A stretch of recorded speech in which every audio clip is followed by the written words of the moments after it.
Olá, bem-vindos a mais uma videoaula de História. Hoje a gente vai falar sobre a escravidão no Brasil. A escravidão no Brasil começou entre 1500 e até 1550 ela era principalmente mão de obra indígena. Em 1550 a gente vai começar a ter os primeiros relatos de navios negreiros vindo para a América.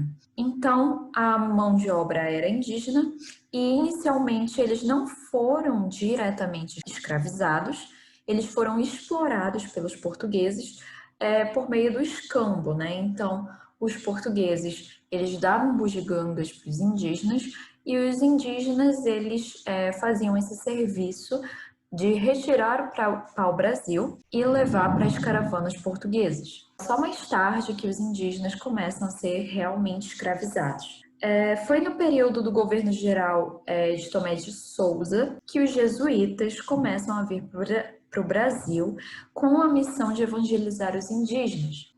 Era nessa época que estava tendo a reforma protestante, né? E a Igreja Católica estava perdendo muitos fiéis para essa reforma. Então, como uma forma de contra-reforma, os jesuítas decidiram procurar fiéis fora da Europa, ok? E aí, nessa catequização dos povos indígenas, os jesuítas viam os indígenas como agora parte, né, da igreja, era um povo que ia expandir também a cristandade e eles não queriam que os indígenas se submetessem ao trabalho escravo. Isso não quer dizer que os indígenas não trabalhavam. Os jesuítas exploravam os indígenas de uma forma para eles fazerem diversos trabalhos, como a produção agrícola, porém isso não está dentro de um conceito de escravidão. Mas o fato é que essa recusa dos jesuítas de opor o trabalho escravo aos indígenas atrapalhou o trabalho dos colonizadores, né? E mais tarde o rei de Portugal ele também vai proibir a escravidão dos nativos, já que os jesuítas estavam trazendo mais fiéis para a Igreja Católica. Além disso, para os colonizadores ainda tinha o fato de que os indígenas eles conheciam bem a região e tinham muita mais facilidade de fugir do que um africano que não conhecia nada ali da América, por exemplo. Além de uma questão moral e religiosa, tá? Os africanos eram vistos como descendentes de Cã. No Antigo Testamento tem essa parte onde o filho de Noé foi amaldiçoado pelo pai para que ele e seus descendentes servissem os irmãos e os descendentes dos irmãos de Cã. Não vou entrar a fundo nessa história, não é um fator que cai muito nos vestibulares, mas isso também, essa questão religiosa, era também uma justificativa para a escravidão africana, tá? Ver os africanos como descendentes de Cã. E também tem o fato de que os portugueses, eles já tinham experiência no uso de trabalho escravo africano em outras regiões para a produção de cana-de-açúcar. Eles já produziam cana-de-açúcar em outros lugares antes mesmo de colonizar o Brasil, como a região de Açores e de Cabo Verde. E eles já sabiam, já tinham ideia que o trabalho escravo africano era muito mais lucrativo. Então, recapitulando, os principais 4 motivos para deixarem um pouco de lado a escravidão indígena e focarem mais na escravidão africana, de trazer escravos africanos para o Brasil, foi a proteção dos jesuítas com os indígenas em relação ao trabalho escravo. Os indígenas tinham muito mais facilidade de fuga. A questão moral e religiosa, como eu disse, vendo os africanos como descendentes de Cã. E o trabalho escravo não tem motivo maior além desse, que o trabalho escravo africano gerava muito mais lucro para traficantes, para os senhores de engenho e para a própria coroa portuguesa. Então, esse foi o principal motivo dessa troca de mão de obra. Isso não quer dizer que a mão de obra indígena foi abandonada. Ela ainda havia muitas regiões que usavam os indígenas, sim, como escravos ou eram também muito explorados. Bom, o escravo na África, ele era feito, né, como escravo, a pessoa era submetida a ser escravo na África devido a dívidas ou por conquistas de territórios das tribos inimigas, né? Mas os escravos usados nas colônias portuguesas eram para fins lucrativos e era uma população em massa que era submetida ao trabalho escravo nessas colônias. Então era algo muito maior do que era feito nas tribos africanas. Foi assim que começou a desenvolver um comércio triangular entre América, Europa e África. Tá? Da América saía a matéria-prima, que era a cana-de-açúcar, e ia para a Europa. Da Europa saía a manufatura, né, o produto pronto, que ia para a África, ser negociada com as tribos para obter mais escravos que eram levados para a América. Lembrando que não eram os traficantes que iam lá na África submeter, pegar pessoas, né, sequestrar pessoas para fazê-las de escravo no Brasil. Os traficantes, eles negociavam com as tribos africanas, que as tribos africanas é que capturavam pessoas que iam ser levadas pelos traficantes para o Brasil. Então, os traficantes só faziam esse transporte, né? Essa negociação e transporte. Quem pegava as pessoas, a mão de obra na África, mão de obra escrava, era as próprias tribos africanas que negociavam com esses traficantes. A viagem era torturante, ela demorava 2 meses ou mais, e dentro dos navios negreiros, os escravos, eles passavam por situações desumanas, ficavam em lugares apertadíssimos, onde morriam no caminho, seja tanto pelas condições desumanas, ou até mesmo suicídios, né? Aconteciam muitos suicídios dentro dos navios negreiros. Enfim, era uma situação terrível e a gente vai continuar falando da chegada, das formas de escravidão. Bom, os senhores de engenho, na época, optavam por escravizar africanos de etnias diferentes para evitar diálogos, ou seja, para evitar revoltas e fugas. Eles também colocavam africanos de tribos rivais para trabalhar juntos, com a intenção deles não criarem nenhum tipo de aliança, né? Apesar de todos estarem no mesmo barco, vamos dizer assim, eles ainda tinham uma questão cultural muito forte e se o outro era inimigo, era muito mais difícil deles criarem algum tipo de aliança. Os escravos eram principalmente usados na colheita de cana-de-açúcar, mas também, mais tarde, lá para o século XVIII, eles também foram usados na mineração de ouro no Sudeste. Eles trabalhavam em diversas áreas de trabalho braçal, como alfaiates, sapateiros, carpinteiros, etc. A gente tem alguns tipos de escravo, como a mucama. A mucama era uma escrava sexual do senhor. Ela era dama de companhia da sinhá. A sinhá, no caso, é a mulher do senhor de engenho, além dos trabalhos domésticos, né? E a ama do leite, que geralmente a mucama também era a ama do leite, ela amamentava e cuidava dos filhos do senhor. E tem o escravo de ganho, que é um escravo de confiança do senhor, podia exercer vários tipos de funções, como venda de doces, sapateiro, transporte de cargas ou pessoas, e em troca o senhor de engenho dava uma pequena quantia de dinheiro, né? Um trocado, né?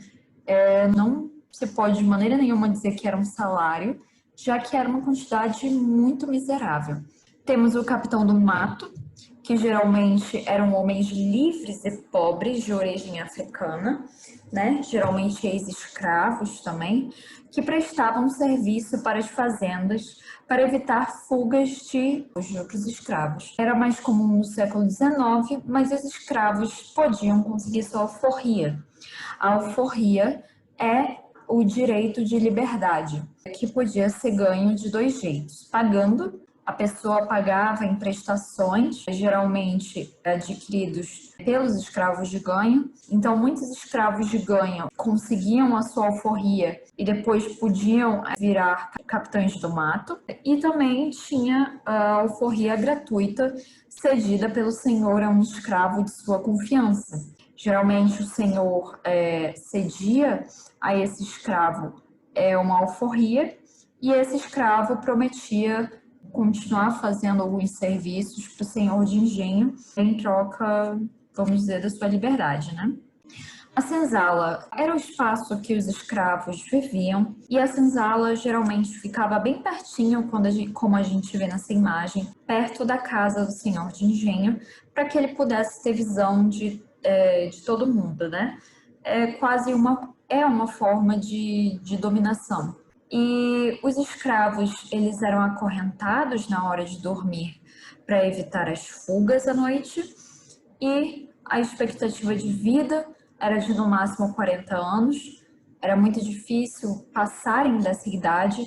Eles morriam, sabe, 40 anos com cara de 80, de tão desgastados com que ficavam. Bom, a ideia de abolição, aí a gente entra no assunto da abolição da escravatura no Brasil. Essa ideia veio por várias influências, principalmente o iluminismo, né? O iluminismo do século XVIII alcançou muitos lugares e chegou no Brasil mais tarde. A Declaração dos Direitos Francesa de 1789, né? A Revolução Francesa teve muita influência. A independência do Haiti em 1804. A independência do Haiti foi feita pelos próprios escravos no local, então ela serviu de muita inspiração para que se houvesse a abolição da escravatura também. A abolição da escravidão nos Estados Unidos. Os Estados Unidos já estava se tornando uma potência na época, então ele também teve muita influência frente ao Brasil. E as colônias espanholas na América já estavam começando ou já haviam abolido a escravidão.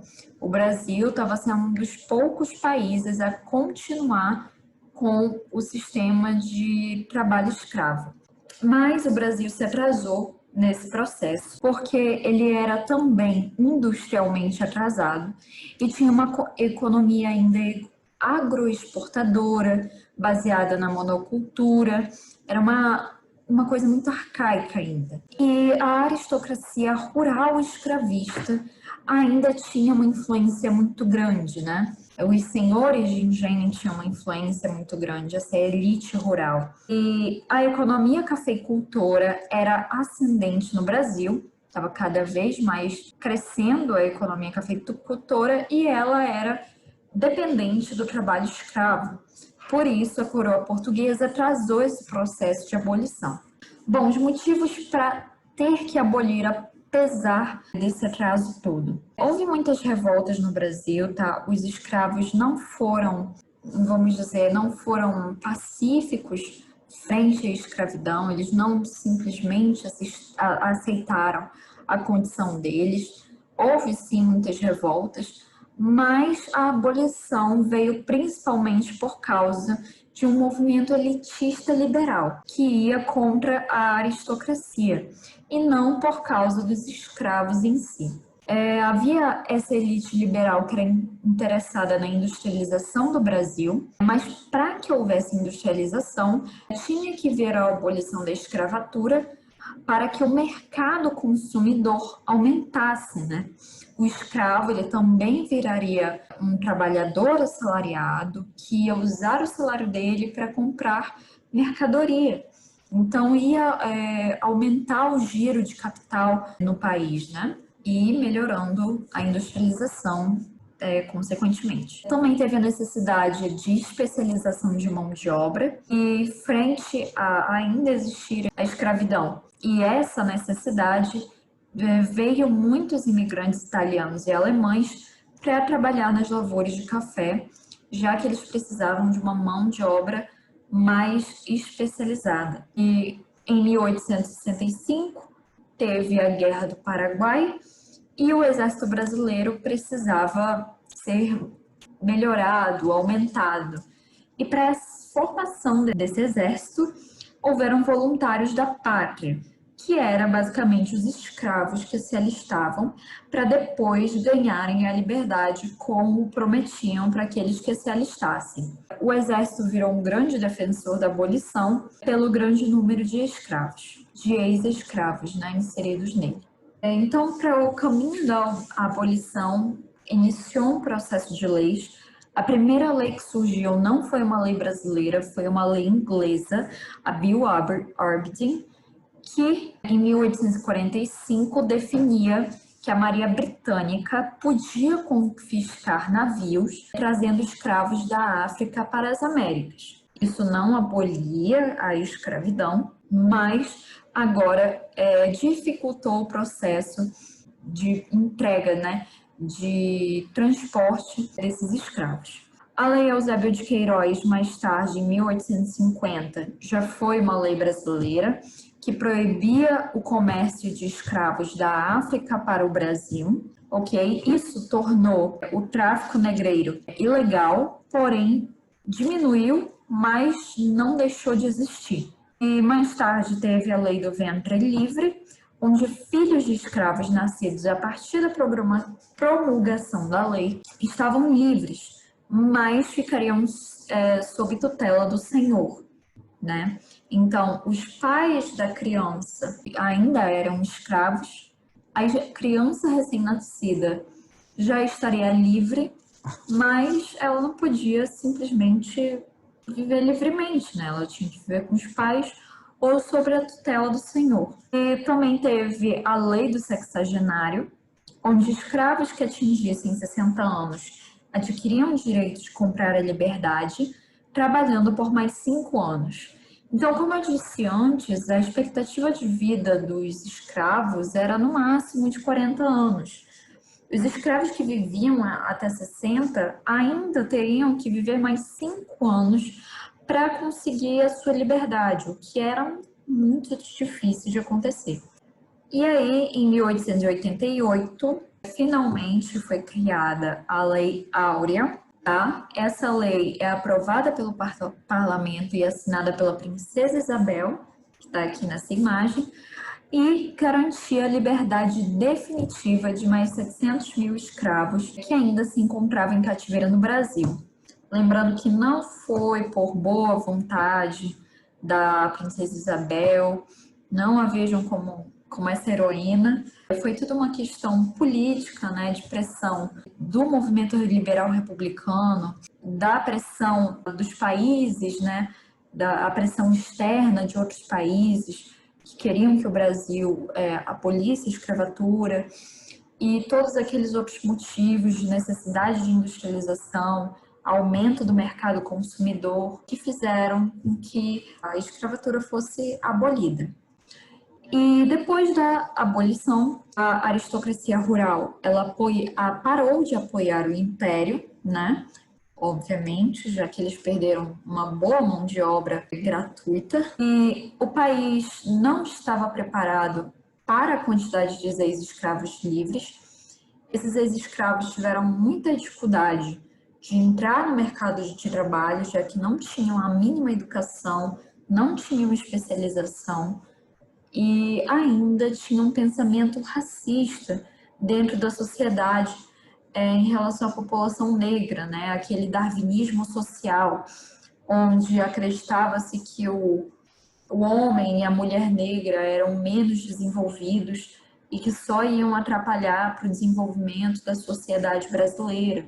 Depois da abolição, teve duas grandes revoltas, a revolta da vacina e a revolta da chibata, tá? Aqui eu tenho um pequeno resumo das duas, onde a revolta da vacina era uma vacina obrigatória que foi imposta com violência para com os negros no centro do Rio de Janeiro. Não teve campanha de vacinação na época e, enfim, foi uma confusão. E a revolta da chibata, os marinheiros negros sofriam violência física dentro da marinha, apanhando de chibata.